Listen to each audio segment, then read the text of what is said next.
Sveiki! Tagad Graudulas meža un vide. Tāds jautājums, kādā veidā var sadzīvot mežsaimniecību un dabas daudzveidību. Viens no tādiem atslēgas punktiem tur ir vienkārši elementāra plānošana. Fonā kaut kur strādā harvesters, un pirms tā harvestera laišanas mežā tas mežs ir samarķēts, ir atrasti dabas vērtības koki, ko tā kā nevajadzētu zāģēt un vajadzētu censties saudzēt.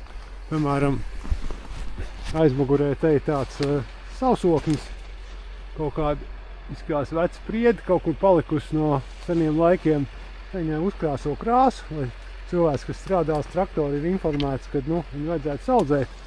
Tāpatās te ir pupola vītols. Arī koks, kam ir liela ekoloģiska nozīme, viņam pirmam ir pupoli. Pavasarī tur kamens barojās, un ja mežā kāds no tiem paliek, viņš tur mežsaimniecību neietekmē, bet dabai ir ļoti nozīmīgs kā kukaiņu koks pavasarī. Līdz ar to viņš ir iemarķēts, cilvēki zina, nezāģējam, atstājam.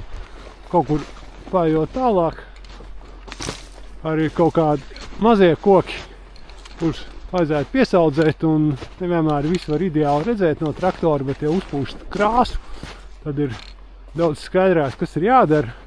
Te, teiksim, kaut kur ozols iekšā starp citiem kokiem, uzpūš viņam krāsu, iemarķēts. Man zina, kad ir jāatstāj. Un jā, te pastaigā kaut kur ir vēl vairāk ozoliņi, arī kādi mazāki, pavisam tievi. Tad, veicot meža ciršanu, tad ir cilvēki zina, ka šitas koks ir jāpasaudzē, nav jānolauž, lai viņš aug uz augšu pret gaismu.